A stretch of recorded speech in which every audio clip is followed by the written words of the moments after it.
Pai, que possamos perseverar no caminho do bem, da fraternidade, do amor, de tudo que Jesus nos ensinaste, mesmo com as adversidades de nossas vidas, mesmo com as lutas diárias, com aqueles nossos desafetos, com aqueles que não são desafetos, mas que também não nos compreendem. Pai, nos fortaleça no desejo de sermos cada dia melhores. Nos fortaleça no desejo da nossa melhoria espiritual e moral. Jesus, esteja conosco, nos guiando e nos iluminando sempre. E que assim seja. Boa noite. Estamos chegando perto do final do livro.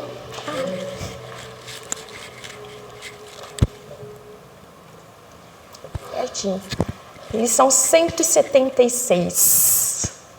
Necessidade do bem.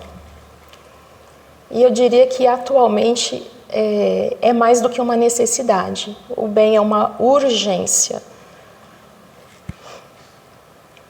E começa assim: e consideremo-nos uns aos outros, para nos estimularmos à caridade e às boas obras. Isso quem disse foi Paulo, numa de suas cartas aos Hebreus, no capítulo 10, versículo 24. Quem foram os hebreus? Povo que habitou a região da Palestina na antiguidade. Fundadores do judaísmo. A origem deles surge na Mesopotâmia, ali entre o rio Tigre e Eufrates.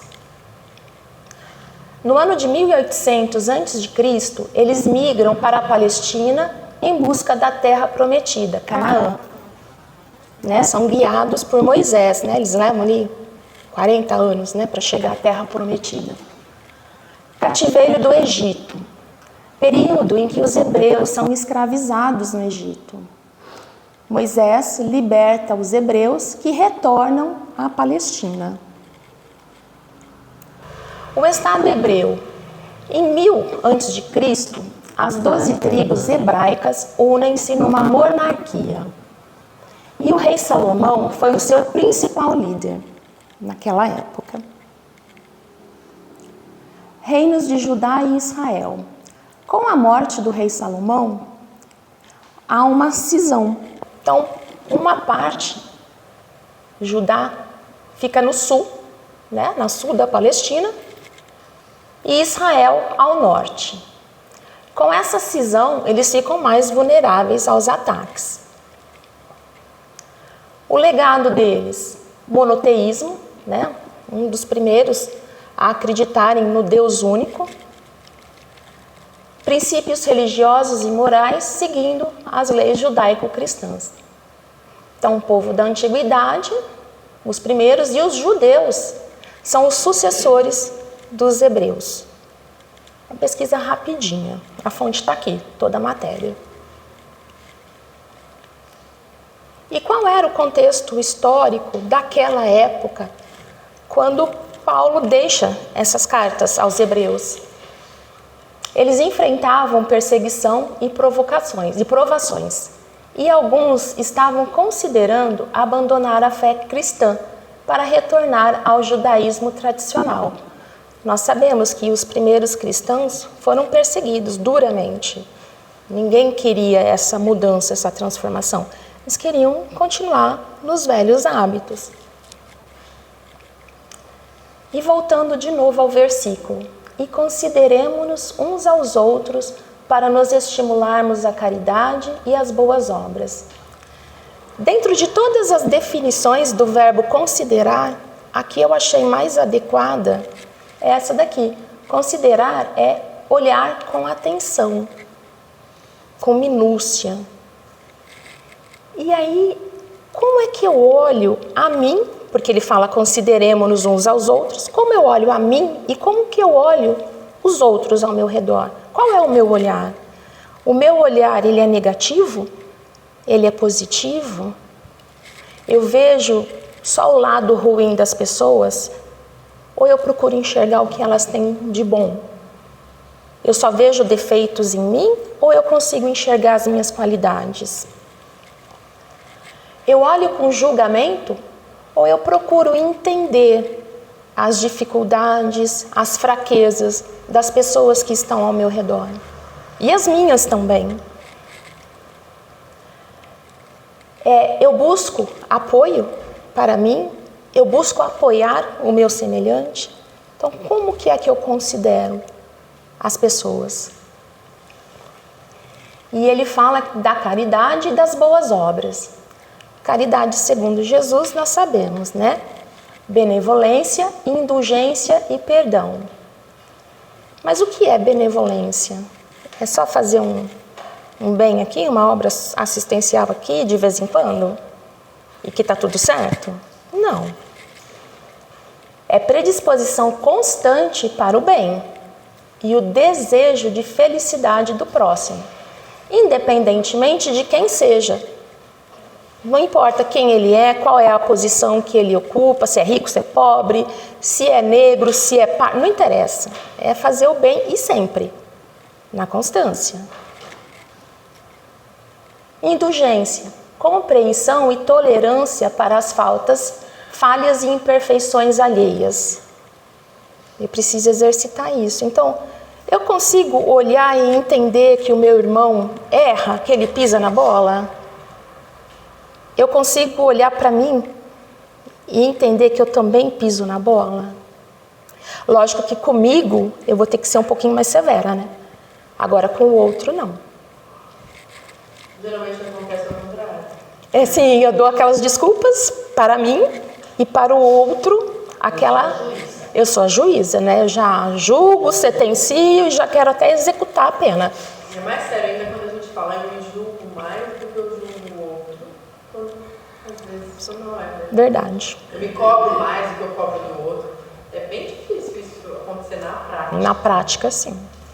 Porque nós ainda, né, persistimos no orgulho, na vaidade, na maledicência.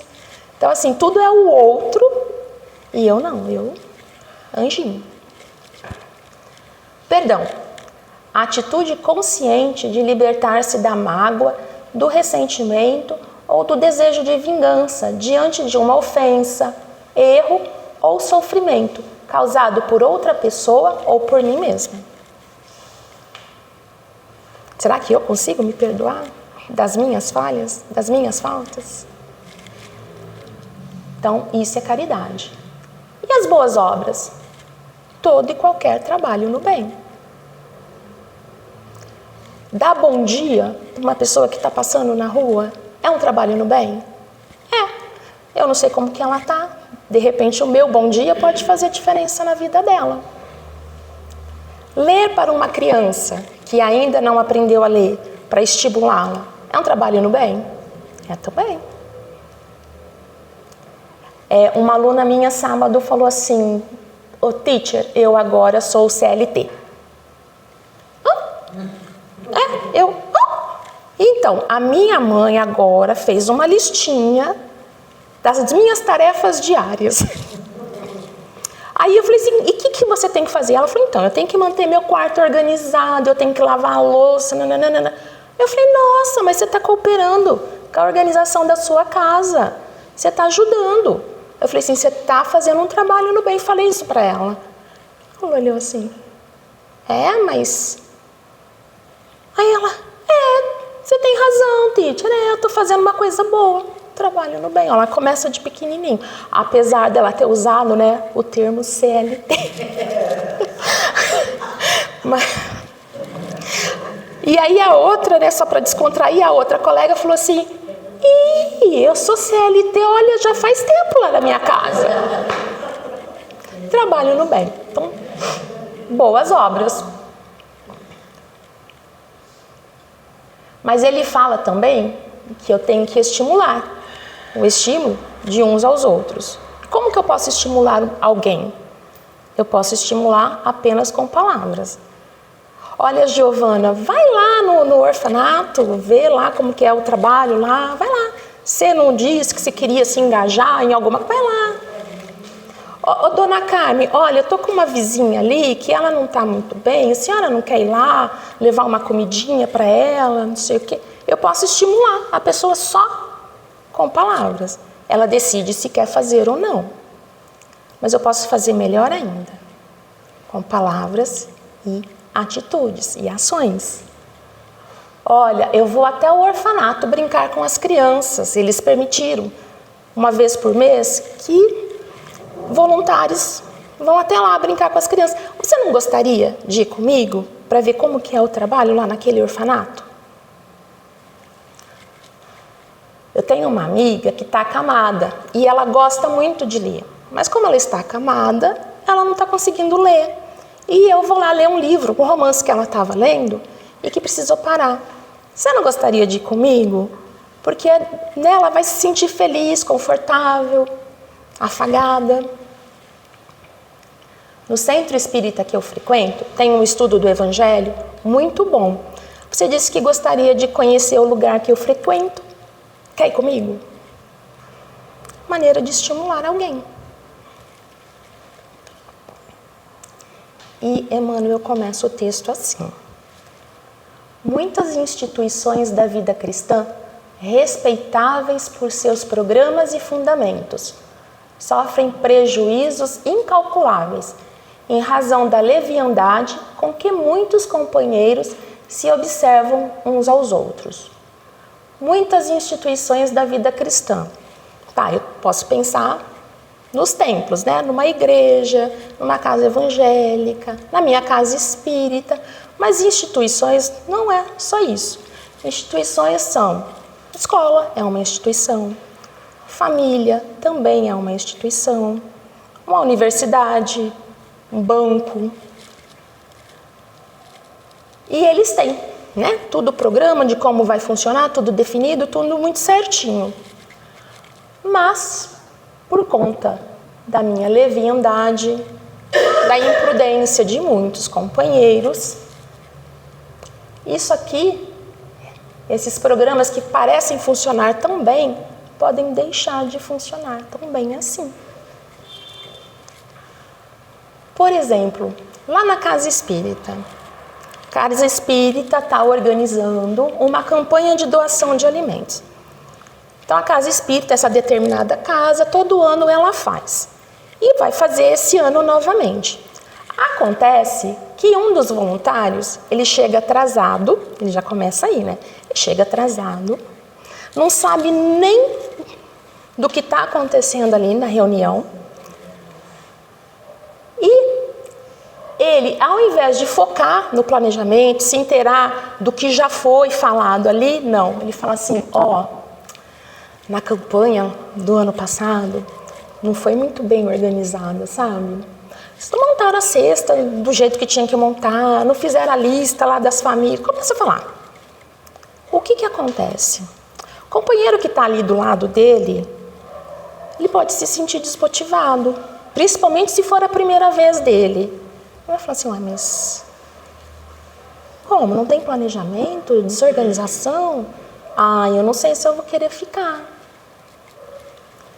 Né? Então pode surgir desconfiança. Será que essa casa faz tudo certinho mesmo, do jeito que eles falaram que fazem? Então, olha o prejuízo que esse voluntário causa ao trabalho.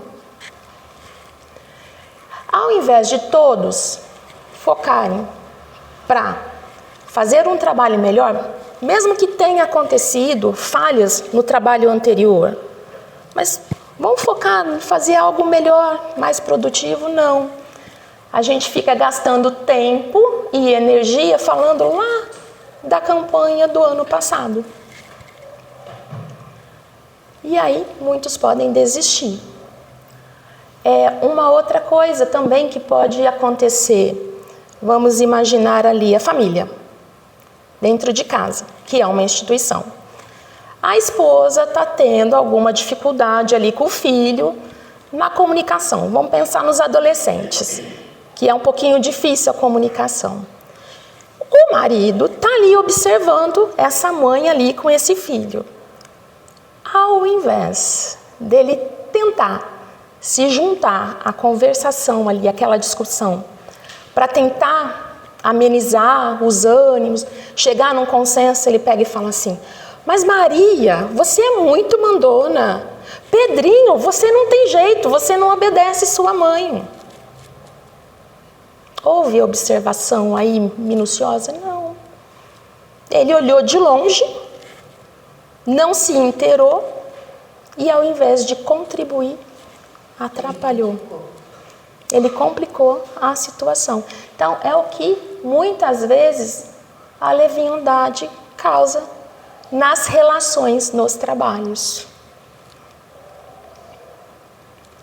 Aqui comenta-se o passado desairoso de quem procura hoje recuperar-se dignamente. Ali, pequenos gestos infelizes são analisados através das escuras lentes do sarcasmo e da crítica. Poxa, quem é que nunca cometeu um erro? Todo mundo. Mas aí eu tenho lá o colega que cometeu, não importa o que aconteceu com ele. Mas ele quer se melhorar. E eu, ao invés de oferecer apoio, estímulo, eu fico lembrando o que ele fez. Ah, mas como que você vai conseguir melhorar se você fez aquilo lá no passado? Não vai, não tem jeito. Qualquer coisinha é motivo para... Ah, Vera, como que você deixa o tênis no meio do caminho, Vera? Não te falei tantas vezes. Estou ajudando? Não. E aí, eu lembrei disso, o argueiro e a trave no olho. Então, eu fico analisando o outro, aquilo que o outro tem de negativo, e esqueço de olhar para mim mesma. Mas eu não falho nunca? Ah, mas o fulano, ele me é difícil. Tá, o fulano é para mim difícil. Mas com certeza eu sou a dificuldade de alguém. Então, se eu ficar só focando nisso, eu não vou conseguir trabalhar. Eu não vou conseguir modificar.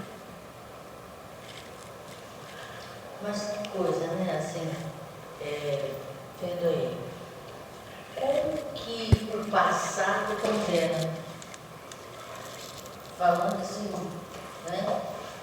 A sociedade. Como a sociedade condena o passado, né? Nós ainda julgamos muito. E por que o ser humano tem que fazer isso, gente? Então, por exemplo, um dia eu estava falando de uma pessoa, esposa de outra pessoa, virou uma pessoa que eu estava conversando. Ah, essa pessoa é aquela que fez isso. Não, peraí, já faz 40 anos que isso aconteceu. Então, ela é lembrada por um ato que ela praticou há 40 anos. Não existe isso, gente.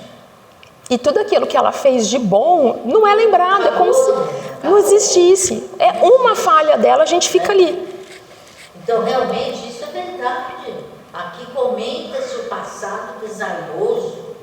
Quer dizer, o que ela fez para que esse passado ficasse no passado, ela ainda é lembrada por aquele ato. E no Código Penal, são os últimos 5 anos. Quando alguém fala, vamos pedir a ficha, né? A ficha criminal, ela é limpa a cada 5 anos. Eu não sabia disso. Então, uma pessoa que cometeu um crime há 6 anos, se você for pesquisar... A ficha está limpa. E nós aqui... 40 anos. Ele falou...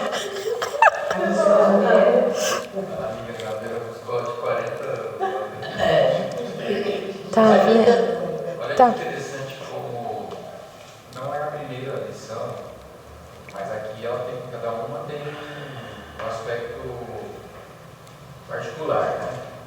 Específico. Aqui aqui ele está falando da maneira de olhar o companheiro de trabalho. Então, nas instituições cristãs, né? Isso. No lar, na escola, no trabalho espírita, principalmente, né? A maneira de olhar. E já teve várias lições que a maneira de olhar as coisas foi ressaltada pelo irmão.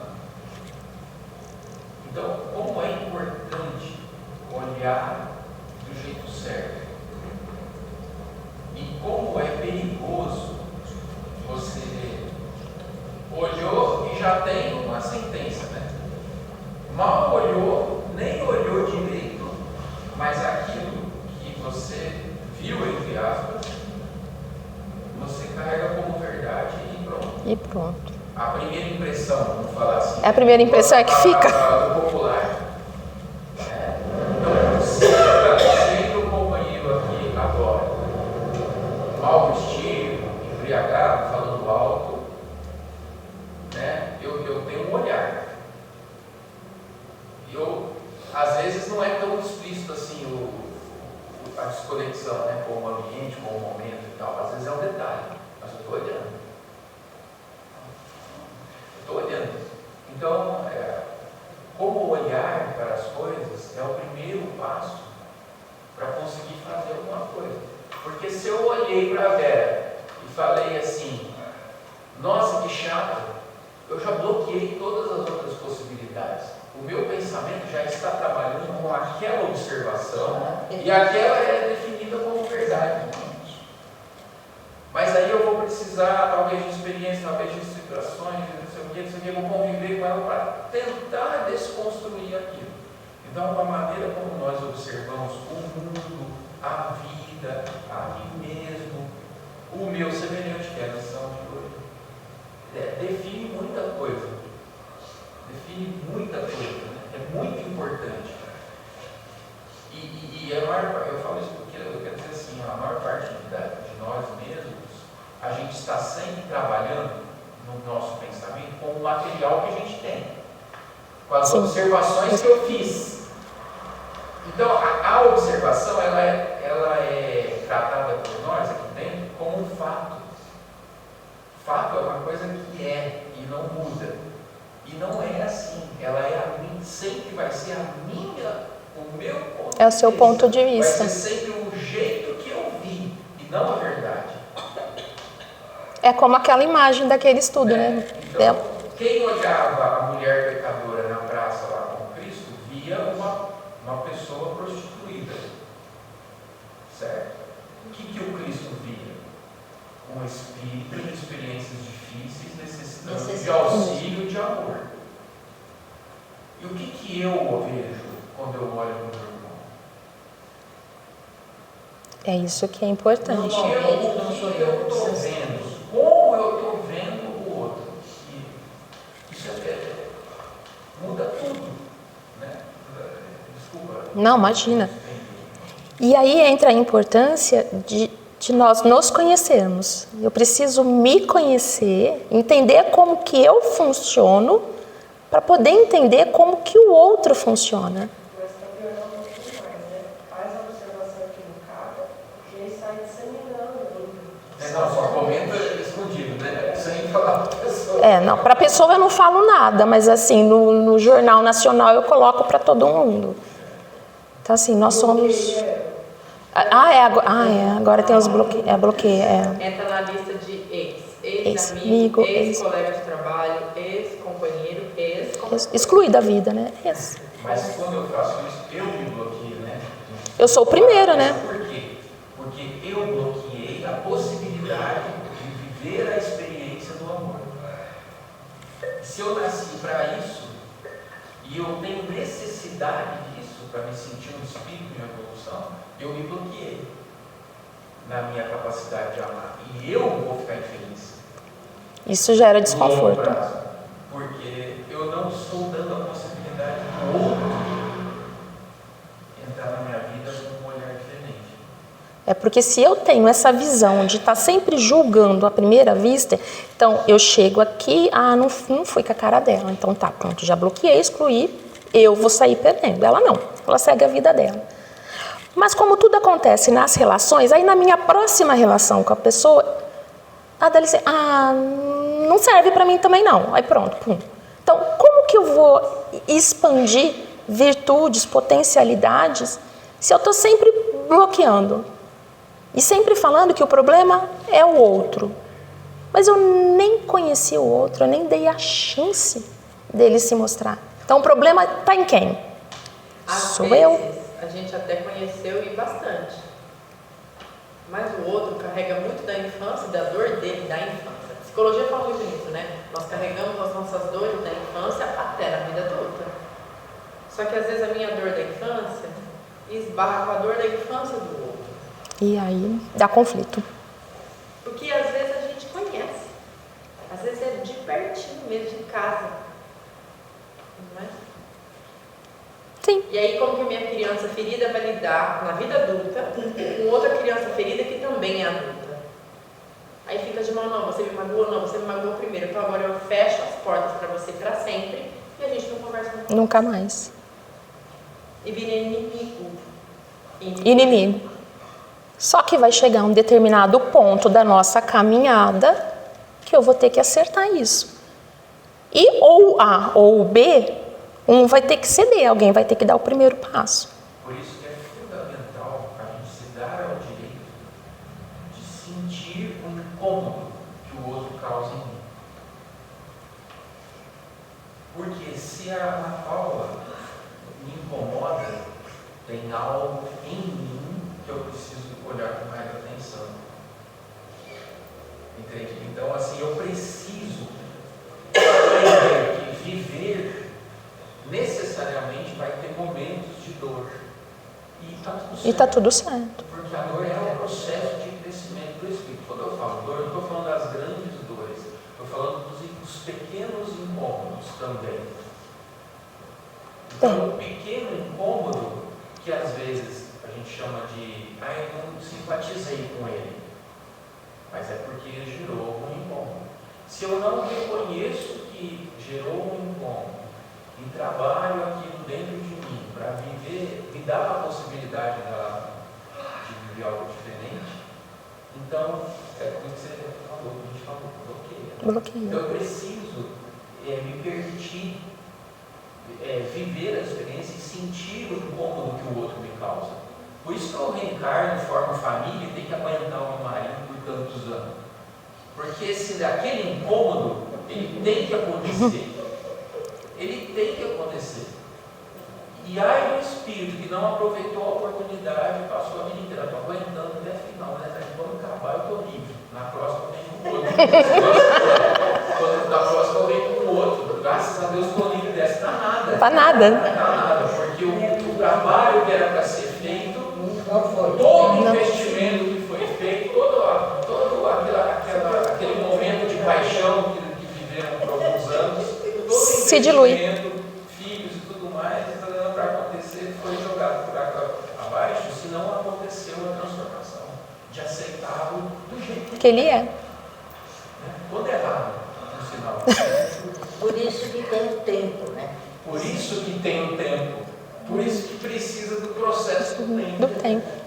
Vai incomodar. Exatamente. Porque nós somos assim, né? A gente precisa sentir incômodo para que a gente possa mobilizar a transformação. Eu vou dizer um negócio. Porque senão eu vou ficar sempre assim, né? Naquela coisa linear, estagnada. Vou dizer um negócio a você, ainda bem que deu tempo. Ainda bem que Deus fez o tempo. Quando o Edson olhou para mim, ele disse que ele não gostava de mim e que eu era filhinha de papai. Faz 52 anos que eu casei com ele. Mas é porque mexeu. Não passou despercebido. Incomodou. Quer dizer, alguma coisa aqui. Você viu? Então, o tempo, aí ele me conheceu, ele, né? Aí viu que não era tão assim, né? Quanto tempo se passou? Por isso que eu falo, tempo é muito necessário nesse incômodo que o Lucas falou. Agora, se eu já tenho a sabedoria... Ai, gente, eu abortei a missão. Imagina, não é bom estar contribuindo. Se eu já tenho a sabedoria de perceber que esses incômodos eu não preciso descartar num primeiro momento, então eu vou aproveitar mais a vida, no sentido de obter da experiência do dia a dia mais oportunidade para ser um espírito melhor, ou um espírito que aceita mais o outro, que ouve mais o outro, que olha diferente do outro, desde que eu entenda que eu preciso aceitar só um pouquinho de incômodo, porque o ganho vai ser maior se eu fizer um trabalho dentro de mim. Então, não vamos esperar passar 50 anos. E durante esse trabalho, imaginemos no repouso do corpo físico, para onde o nosso espírito vai. Vai lá conversar, brigar, tirar satisfação, guerrear para mundos alguns inferiores. Se estiver mais ou menos, sabe que Então, de vez em quando minha mãe fala que no sono ali ela tá brigando com meu pai. Aí um levanta e fala assim, nossa, sonhei com você, aí também sonhei com você, mas a gente tá brigando. Mas em se tratando de matrimônio, eu acho que eu passei longe da fila. Então, esse problema, por enquanto, nessa encarnação, eu não tenho. Então, aqui, né, o argueiro, né, e a trave no olho, que nós já colocamos. Fazei aos homens tudo o que queirais que eles vos façam, pois é nisso que consiste a lei e os profetas. Tratai todos os homens como quereríeis que eles vos tratassem. Então, como que eu vou tratar o outro se eu bloqueio tudo? Não tem como. Mas a nossa evolução, o nosso progresso só se dá nas relações. Não tem como eu trabalhar o meu egoísmo sozinha. A gente Preciso do outro. Como que eu vou aprender a dividir se eu estou sempre sozinha? Eu vou dividir com quem? Comigo mesma? É o problema do filho único, né? Ah, não, mas aí tem um priminho, né? Vamos botar um priminho, uma priminha? Às vezes. Difícil. Como que eu vou tratar a minha paciência se eu estou sempre sozinha? Ah, não, mas eu sou uma pessoa paciente. Será? Sozinho? Com quem você treina? Não é? Muitos, né? Ouvi alguém falou com o cachorro aí, né? A censura e a reprovação indiscriminadas, todavia, derramam-se na família de ideal como chuva de corrosivos na plantação, aniquilando germes nascentes, destruindo flores viçosas e envenenando frutos destinados aos celeiros do progresso comum. Então, como que eu vou executar um bom trabalho se logo de cara eu já falo assim, isso aqui não vai dar certo. Fulano já tentou, não dá certo não, vamos partir para... Né? Então eu tenho que tomar cuidado com o que eu falo, com o que eu penso, porque eu mato o trabalho. Um exemplo bem assim, simples, de coisa de criança de escola. A criança chega lá com aquele desenho bonitinho, né? Pega lá a criancinha de 5 aninhos. Ele vai lá mostrar o desenho que ele fez. Aí a mãe fala assim, nossa, mas você podia ter feito o meu rosto mais redondinho. Ah, o cabelo da mamãe não é assim. Nunca mais a criança vai querer desenhar, né? Então aqui, ó, é um corrosivo. Quer ver outra coisa também? Trabalho. Eu chego lá com um projeto para apresentar lá para o meu gerente, elaborei com todo carinho. Aí ele olha assim, mas não sei não, esses números aqui não tá batendo, isso aqui não tá bom. Ah, não gostei não, acho que eu não vou nem olhar.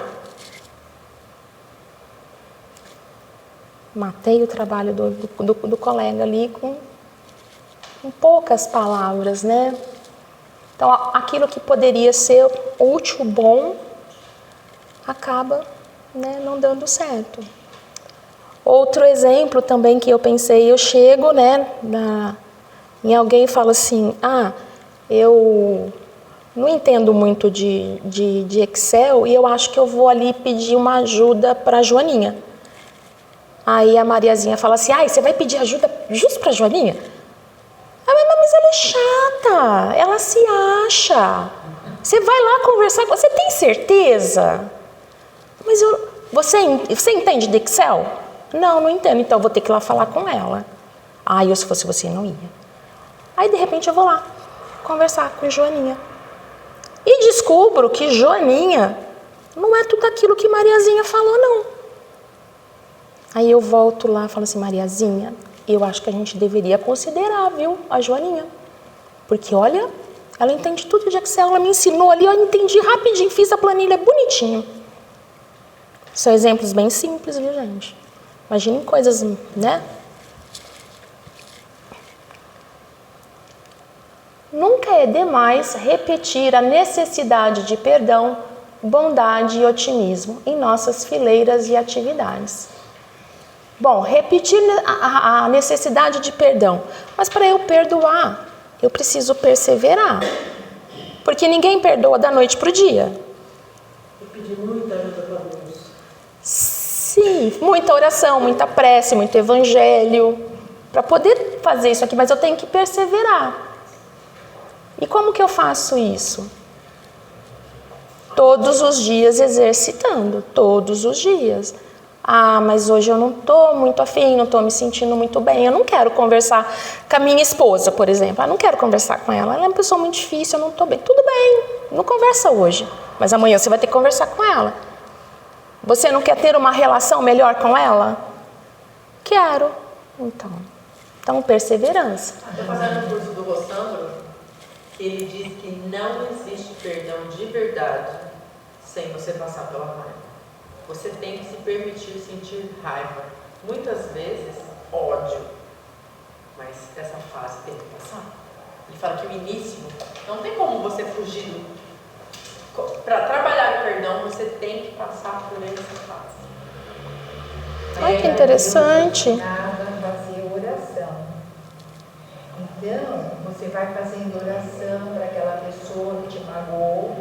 Parece que vai diluindo. Não é assim rápido. Não, perdão, não é rápido, Não, isso é um processo Mas bom. vai diluindo, você vai começando a ver com outros olhos. Entendeu? Vai passando, limpando, parece, aquele mal-estar. Eu acho que o perdão, sem a ajuda da oração, sem a ajuda de Deus e muita ajuda, a gente não está tão evoluído assim para perdoar facilmente. Não, isso é trabalho sim para milênios. Porque, eu não sei há quanto tempo eu estou naquele círculo de ódio, de mágoa, de rancor com aquele companheiro. Eu não sei.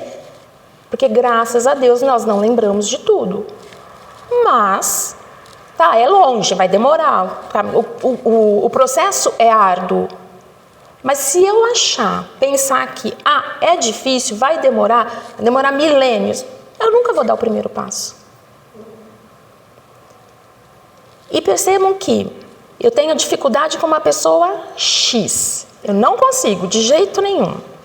Mas eu tenho uma pessoa Y que eu consigo trabalhar um pouquinho melhor com ela. Então, aqui com ela, que o estímulo é menor porque é mais fácil, eu vou treinando aqui com ela. Porque uma hora eu vou ter que trabalhar com X. Então, trabalhando aqui com o Y, eu vou melhorando um pouquinho. E aí, aquilo que com o X eu não conseguia ficar 1 minuto perto, eu passo a conseguir ficar 5 minutinhos perto. E isso vai expandindo, vai expandindo. Mas isso, eu preciso ter constância, eu preciso ter vontade, preciso de prece, porque não vai ser da noite para o dia. Porque aquela desavença que eu tive com ela gerou algo tão grande em mim, tão grande, que demora mesmo. Porque eu fico alimentando aquilo, saberá Deus por quanto tempo. Então, perseverar é continuar a fazer o bem com constância, progredindo moralmente e espiritualmente, apesar das dificuldades, desânimo ou ingratidão. Porque muitas vezes eu estou ali, com aquela pessoa que me é muito difícil e ela está sempre me criticando, sempre me botando para baixo. Mas se eu quero ter uma convivência melhor com ela, eu preciso deixar isso um pouquinho de lado. Porque senão eu não consigo. Mas tem que falar também, né? Sim, você tem que verbalizar, você tem que conversar, você não vai deixar a pessoa fazer o que ela quer, do jeito que ela quer, não é assim, né? Ela também precisa despertar. É como o perdão, por exemplo. Se você sentiu que magoou alguém, a coisa melhor que você tem que fazer é chegar para a pessoa e falar: você me perdoa? Eu falei aquilo lá porque eu estava mesmo com vontade de falar para você aquilo, então você me perdoa? Se a pessoa falar: não perdoa, eu falo: infelizmente o problema é teu agora, que eu já pedi. Exato.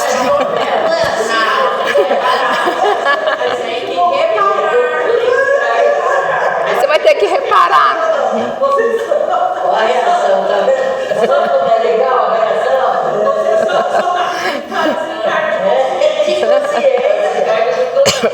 Mas na realidade tem que pedir perdão, sim.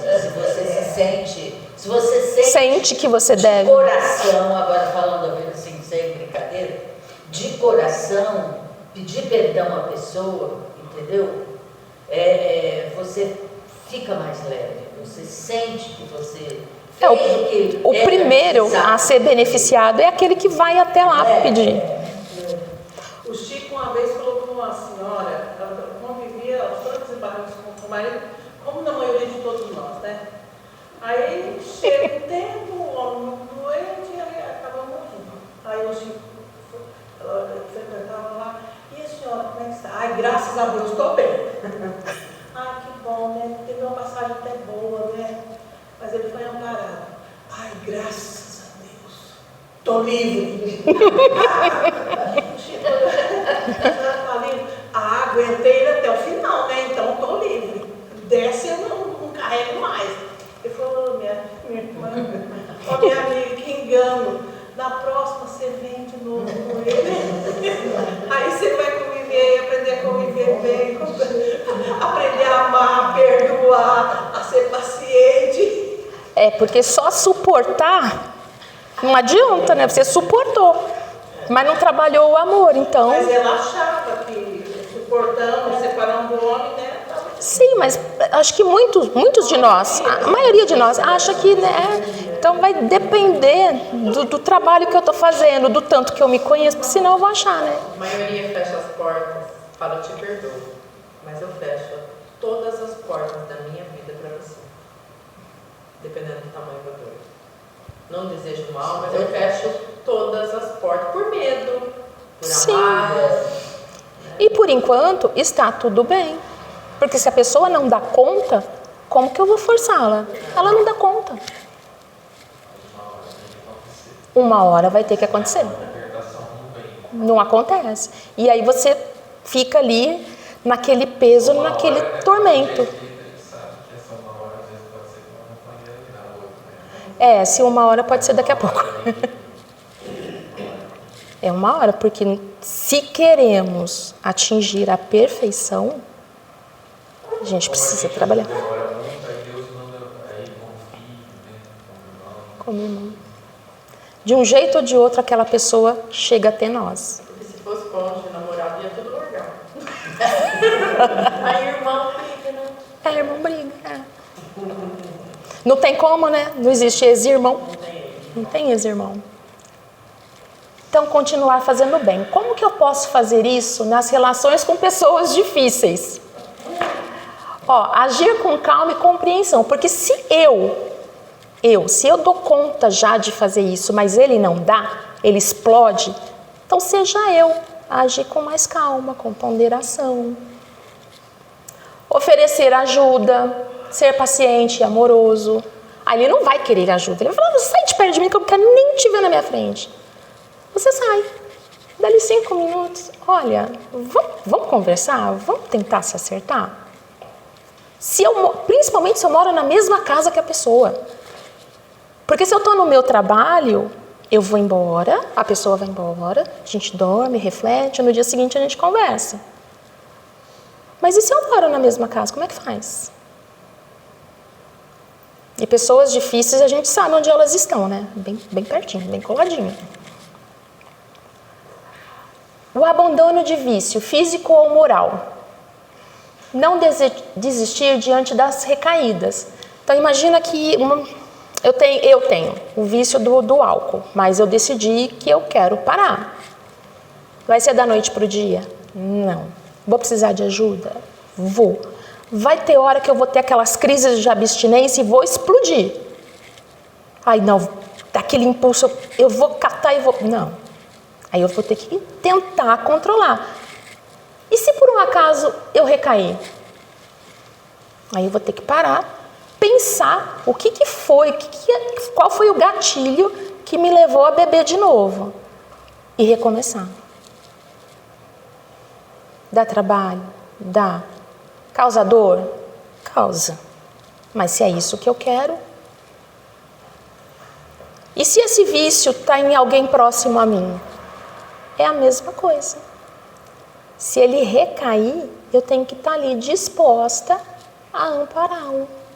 Porque ele está precisando de ajuda, ele não dá conta sozinho. Como cuidador, ele tem que afastar. Às vezes sim, temporariamente. Eu fumava muito, e eu fazia unha. Eu adorava fazer unha. É uma profissão que eu mais gostava. Eu já fiz minha vida. Eu preciso de largar a minha profissão, eu tentei 5 vezes, quando fazer 3 vezes, aí as minhas freguesas, todas elas fumavam. Aí elas viam que elas davam risada. Aí falavam, Deise, eu ficava tão assim, compenetrada no trabalho, que elas falavam, eu não entendia nada, porque eu estava só ali, né? Focada. Aí, não é isso, Deise. Elas falavam mal de mim e perguntavam se era aquilo. Só para me provocar, né? Aí falavam assim, nossa, mas você não bate bem, né? Aí, quando elas viram que fazia... você quer um? Não, obrigado, filha, não quero. Aí vocês fumam para lá, tá? Sim, aí, afasta. Bem divertida, vinha enfiar o cigarro na minha boca. Aí começava a passar mal, dava ânsia, ficava tonta, não conseguia respirar. Até hoje, se estiver fazendo frio, alguém fumar na esquina, eu passo mal até hoje. Eu sei largar. Sei largar a profissão para poder largar meu vício. Às vezes é isso mesmo, é se afastar. E que bom que você parou. Bom, isso, né, o álcool, a bebida, o tabagismo, uma coisa física. E o moral? As pessoas estão ali, rodinha de amiguinhos, conversando, e estão falando mal de uma determinada pessoa. E você quer se corrigir nesse vício moral. Mas você também não quer deixar de ter amizade com as pessoas. Aí você chega, você escuta e dá aquela vontade. Mas aí você pega e fala, muda de assunto. Muda de assunto. Aí tá, olha, gente, eu fiquei sabendo que vai ter um concerto lá no teatro, não sei o que, desvia o assunto. Mas aí o grupo volta de novo na pessoa. Aí você, nossa, meu Deus, mas eu também queria falar. Não, eu falei que eu não ia falar. Aí você vai lá e muda de novo o assunto. E eles voltam de novo. E aí você pega e fala assim, não, mas gente, olha, aquela pessoa não é desse jeito, não. Olha, outro dia eu via ela ali fazendo as coisas. Não, ela não é tudo isso. Aí você começa a buscar coisas positivas daquela pessoa. Porque você tem que fazer alguma coisa. Porque senão você vai cair ali no erro. E vai ser maledicente de novo. E aí vai ter que recomeçar. Então aqui, ó, diante da maledicência, manter silêncio, se possível. Ou mudar de assunto. Mostrar os aspectos positivos da pessoa em questão. Porque todos nós temos. Todos nós. Ninguém é só problema, enguiço. Lembremos-nos de que, com o nosso auxílio, tudo hoje pode ser melhor que ontem e tudo amanhã será melhor que hoje. Então, ó, nosso auxílio, para poder auxiliar, eu preciso de autoconhecimento. Eu preciso saber como que eu funciono, como que eu sinto, porque senão não tem mudança. Eu preciso ter vontade. Eu preciso querer, de verdade. Não é só hoje. Hoje eu vou fazer bonitinho, do jeito que manda lá o Evangelho. Mas amanhã é outro dia, amanhã eu vejo o que eu faço. Fé, perseverança, empatia pelo outro. Porque eu preciso de tudo isso para poder chegar no amor mesmo. O mal, em qualquer circunstância, é desarmonia à frente da lei, e todo desequilíbrio redunda em dificuldade e sofrimento.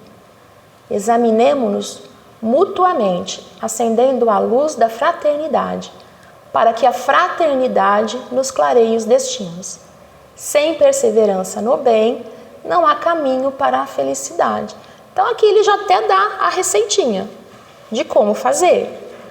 Porque mal é sempre desarmonia, porque ela não está de conformidade com a lei. Não funciona. E nós já temos aí, séculos de reencarnações. Nós já sabemos que isso não funciona, não dá certo. Nós estamos vendo aí, como que está o nosso mundo hoje. Está funcionando? Não está. Então, vamos fazer o diferente. Não está funcionando isso aqui. O mal, ele deixa tudo estagnado. O bem é movimento, é vida, é progresso. E ele termina assim: por isso mesmo, recomendou-nos o apóstolo Paulo, e consideremo-nos uns aos outros, para nos estimularmos à caridade e às boas obras, porque somente nessa diretriz estaremos servindo à construção do reino de amor.